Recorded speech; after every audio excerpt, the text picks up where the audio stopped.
Selamat malam Indonesia. Anda menyaksikan seputar Bali terkini pukul 23 WITA. Pemirsa, memberikan ruang lebih kepada anak-anak untuk mengekspresikan bakat dan pertumbuhan anak secara alami, pemerintah diharapkan lebih banyak membangun ruang publik untuk anak. Karena bagaimanapun minimnya ruang anak kadang memicu anak-anak ke arah yang negatif sehingga generasi muda menjadi rusak. Komitmen pemerintah mewujudkan kota layak anak nampaknya jauh dari harapan. Karena selain pos alokasi anggaran yang minim, keinginan untuk membangun area publik khusus anak-anak tidak ada. Padahal banyak aset pemerintah yang tidak terurus bisa digunakan untuk mewujudkan hal tersebut, namun tidak dilaksanakan. Seperti halnya membangun fasilitas bermain untuk anak-anak yang layak dan aman, memberikan bacaan buku sesuai usia perkembangan dan pertumbuhan anak dengan tidak memaksakan pendidikan yang diinginkan orang tuanya.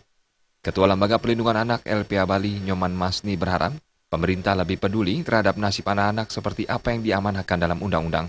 Kedepan harapan saya SKPD atau institusi yang bergelut di bidang perlindungan anak menyatukan diri ya, berkoordinasi untuk melakukan pencegahan terhadap kekerasan yang akan terjadi kepada anak ya.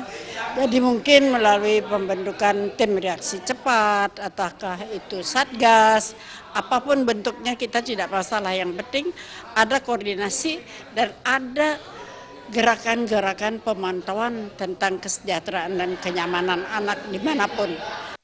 Pemerintah harus bekerja sama dengan pemerintah desa, berkoordinasi dan menindak tegas para orang tua dan oknum tertentu yang mengeksploitasi anak untuk kepentingan sendiri tanpa memperhatikan perkembangan anak. Trimaja dan Putratna, Bali TV. Pemirsa, sekian seputar Bali terkini kali ini. Terima kasih untuk perhatian Anda. Salam Indonesia.